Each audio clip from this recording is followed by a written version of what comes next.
So I'm going to be reviewing Pulse. This is a free app for Android tablets that is it's basically a news app. Uh-huh. So you can manage several feeds inside there. Uh, you can put any RSS feed, and it has a pretty handy way for you to add RSS feeds to it as well by like browsing through. That's cool. So I pulled it up here, and it's kind of got this familiar tablet interface where you can scroll up and down to go through your different feeds, and left to right to browse through each one. And what makes it great is you can hold it in landscape. You can flip up and down through here, and say you want to open up one, click on it. It slides over on the side, so that you can use your right thumb to That's scroll cool. up and down. Simple navigation. Yeah, and then you can still flip through the other stuff. On the right side, though, like say you wanted to stay inside that same feed and Yeah. just move to the next story, you swipe from right to left, and it'll switch to the next story. Oh.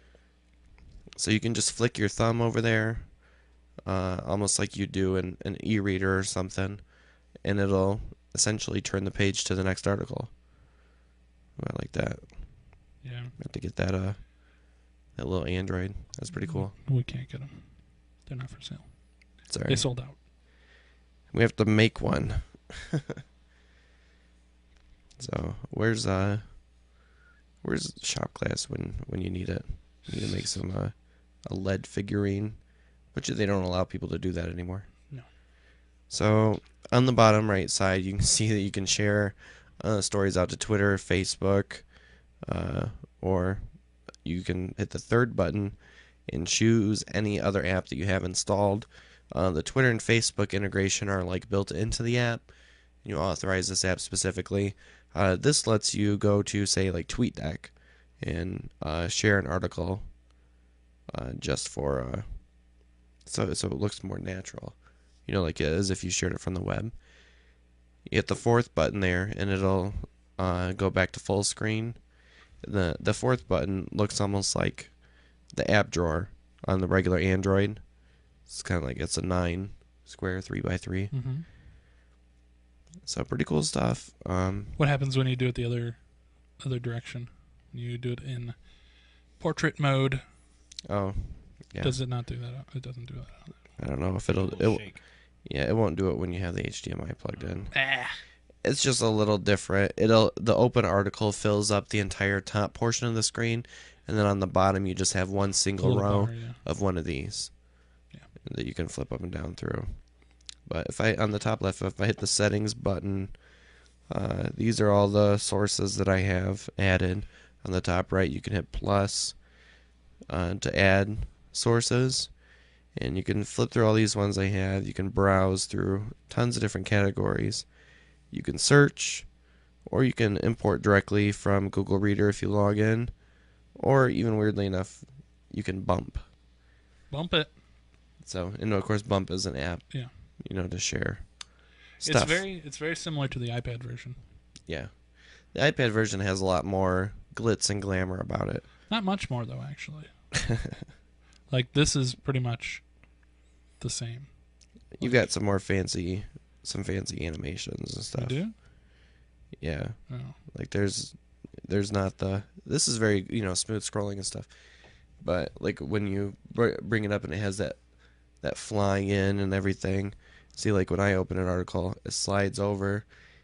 I don't know. Yours just looks a little bit different. Mine does the same thing. But they tried to make it. Yeah. Right? I like the way. I don't know. Like on this, it comes in and then it loads. But on the iPad version, I guess it does wait for it to open. It just, when I saw it before, it just felt like it was already loaded when it was opening it. But now I see that that's not true. It's just the iPad's faster. Psh. Whatevs. Dang. Did he just say that? No, he didn't. So yeah, it's pretty straightforward, but I love this. I love using this to read news. You can put the feeds in that you watch. If I'm not mistaken, too, everybody's Twitter page has an RSS feed. Yeah.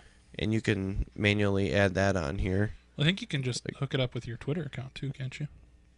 to share. Oh. You sure? Can't do like Twitter? That'd be dumb if you couldn't do Twitter. No. What are you talking about? Like importing a Twitter stream right from Twitter? Yeah. No. You gotta go to twitter.com/ whatever the name is and copy the RSS feed. And then in here, well, I wonder if I do. I guess I'll. Twitter.com/14and3. And see if that'll pull in the. No. Nothing. Because I was thinking if you just typed it in, if it would do that. It didn't. And it doesn't. Not at all. So whatever. But yeah, just go to Twitter, get the RSS feed, and hook that up. Cool. So it's called Pulse, and again, it's free. It's pretty awesome. News / RSS reader is essentially what it is. Mm-hmm. So more proof, again, that RSS is not dead. It still lives on. I don't care what anybody says. RSS is not dead. It's just not as flashy as it used to be. It's more of a tool now. It's a tool in your belt of utilities for internet applications. Yeah, it's found its niche, And if you ever subscribe to a podcast, then you've used RSS. So that's why I say you can't very well call it dead. It's like HTML. It's like saying HTML is dead. Yeah, exactly. Yeah. Just not true.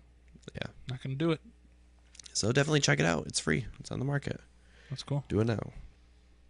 You like that, Brad? Anything free is good.